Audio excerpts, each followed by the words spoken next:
Election நேரத்தில் இதெல்லாம் செய்ய வேண்டாம்.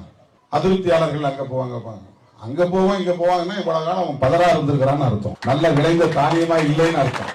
நாம நல்ல தானியம் நினைச்சுக்கிட்டு இருந்திருக்கிறோம், அவ்வளவுதான். ஒரு பொறுப்புக்காகவா இவ்வளவு காலமா ஒரு கட்சியில இருப்பாங்க? 35 வருஷம் உனக்கு கை விரல பிடிச்சி ஆனா அவனை எழுதி கொடுத்த திருமாவளவனை விட்டுட்டு, அம்பேத்கர் அரசியலை சொல்லிக் கொடுத்த திருமாவளவனை விட்டுவிட்டு, ஒரு கட்சி எப்படி செயல்பட வேண்டும் என்று சொல்லிக் கொடுத்த திருமாவளவனை விட்டுவிட்டு, திடீர்னு ஒருத்தர் சினிமாவில ரொம்ப பாப்புலரா இருக்கிற ஒரு கட்சி ஆரம்பிச்சுட்டாரு, அவரோட போகலாம் அப்படின்னா அனுபவமே அவருக்கு கிடையாது. அவரு பால்வாடி. நீ இந்த கட்சியில ஆளாகி உன்னை PhD ஆக்கி வச்சிருக்க. நீ போய் பால்வாடி ஸ்கூல்ல இருக்கிற பையன் தான் எனக்கு தலைவர்னு சொன்னான்.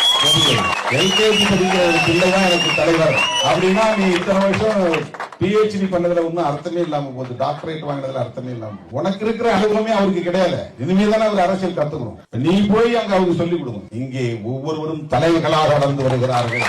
எனக்கு நம்பிக்கை உண்டு. என் தலைமையை ஏற்றுக்கொண்ட என் உயிரின் உயிரான விடுதலை சிறுத்தைகள் என்னிடத்திலே உறுதியாக வந்து சண்டை போடுவார்களே தவிர, அந்த வாய்ப்பு கிடைக்கவில்லை என்பதற்காக தூற்றிவிட்டு தூர போகக்கூடியவர்களாக இருக்க மாட்டார்கள் என்ற நம்பிக்கை எனக்கு உண்டு.